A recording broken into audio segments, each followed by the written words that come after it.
The Evil Clergyman. I was shown into the attic chamber by a grave, intelligent-looking man with quiet clothes and an iron-gray beard, who spoke to me in this fashion. Yes, he lived here, but I don't advise your doing anything. Your curiosity makes you irresponsible. We never come here at night, and it's only because of his will that we keep it this way. You know what he did. That abominable society took charge at last, and we don't know where he is buried. There was no way the law or anything else could reach the society. I hope you won't stay till after dark, and I beg of you to let that thing on the table, that thing that looks like a matchbox, alone. We don't know what it is, but we suspect it has something to do with what he did. We even avoid looking at it very steadily. After a time, the man left me alone in the attic room. It was very dingy and dusty, and only primitively furnished, but it had a neatness which showed it was not a slum denizen's quarters. There were shelves full of theological and classical books, and another bookcase containing treatises on magic: Paracelsus, Albertus Magnus, Trithemius, Hermes Trismegistus, Borellus, and others in strange alphabets whose titles I could not decipher. The furniture was very plain.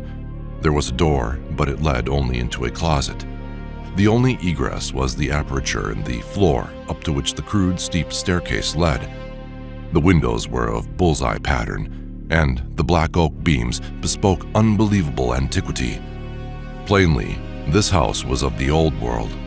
I seemed to know where I was, but cannot recall what I then knew. Certainly, the town was not London. My impression is of a small seaport. The small object on the table fascinated me intensely. I seemed to know what to do with it, for I drew a pocket electric light, or what looked like one, out of my pocket and nervously tested its flashes. The light was not white but violet, and seemed less like true light than like some radioactive bombardment. I recall that I did not regard it as a common flashlight. Indeed, I had a common flashlight in another pocket. It was getting dark, and the ancient roofs and chimney pots outside looked very queer through the bullseye window panes. Finally, I summoned up courage and propped the small object up on the table against a book, then turned the rays of the peculiar violet light upon it. The light seemed now to be more like a rain or hail of small violet particles than like a continuous beam.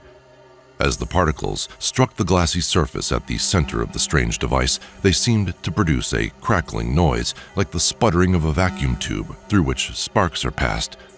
The dark, glassy surface displayed a pinkish glow, and a vague white shape seemed to be taking form at its center. Then I noticed that I was not alone in the room, and put the ray projector back in my pocket. But the newcomer did not speak, nor did I hear any sound whatever during all the immediately following moments. Everything was shadowy pantomime, as if seen at a vast distance through some intervening haze. Although, on the other hand, the newcomer and all subsequent comers loomed large and close, as if both near and distant according to some abnormal geometry. The newcomer was a thin, dark man of medium height, attired in the clerical garb of the Anglican Church. He was apparently about 30 years old, with a sallow, olive complexion and fairly good features, but an abnormally high forehead. His black hair was well cut and neatly brushed, and he was clean-shaven, though blue-chinned with a heavy growth of beard. He wore rimless spectacles with steel bows. His build and lower facial features were like other clergymen I had seen, but he had a vastly higher forehead and was darker and more intelligent-looking, also more subtly and concealedly evil-looking. At the present moment, having just lighted a faint oil lamp, he looked nervous, and before I knew it, he was casting all his magical books into a fireplace on the window side of the room, where the wall slanted sharply, which I had not noticed before. The flames devoured the volumes greedily, leaping up in strange colors and emitting indescribably hideous odors as the strangely hieroglyphed leaves and wormy bindings succumbed to the devastating element. All at once, I saw there were others in the room, grave-looking men in clerical costume, one of whom wore the bands and knee breeches of a bishop. Though I could hear nothing, I could see that they were bringing a decision of vast import to the first comer. They seemed to hate and fear him at the same time, and he seemed to return these sentiments. His face set itself into a grim expression, but I could see his right hand shaking as he tried to grip the back of a chair. The bishop pointed to the empty case and to the fireplace where the flames had died down amidst a charred, non-committal mass, and seemed filled with a peculiar loathing. The first comer then gave a wry smile and reached out with his left hand toward the small object on the table. Everyone then seemed frightened. The procession of clerics began filing down the steep stairs through the trap door in the floor, turning and making menacing gestures as they left. The bishop was the last to go. The first comer now went to a cupboard on the inner side of the room and extracted a coil of rope. Mounting a chair, he attached one end of the rope to a hook in the great exposed central beam of black oak and began making a noose with the other end. Realizing he was about to hang himself, I started forward to dissuade or save him. He saw me and ceased his preparations, looking at me with a kind of triumph which puzzled and disturbed me. He slowly stepped down from the chair and began gliding toward me with a positively wolfish grin on his dark, thin-lipped face. I felt somehow in deadly peril and drew out the peculiar ray projector as a weapon of defense. Why I thought it could help me, I do not know. I turned it on, full in his face, and saw the sallow features glow first with violet and then with pinkish light. His expression of wolfish exultation began to be crowded aside by a look of profound fear, which did not, however, wholly displace the exultation. He stopped in his tracks, then, flailing his arms wildly in the air, began to stagger backward. I saw he was edging toward the open stairwell in the floor and tried to shout a warning, but he did not hear me. In another instant, he had lurched backward through the opening and was lost to view. I found difficulty in moving toward the stairwell, but when I did get there, I found no crushed body on the floor below. Instead, there was a clatter of people coming up with lanterns, for the spell of phantasmal silence had broken, and I once more heard sounds and saw figures as normally tri-dimensional. Something had evidently drawn a crowd to this place. Had there been a noise I had not heard? Presently, the two people, simply villagers apparently, farthest in the lead saw me and stood paralyzed.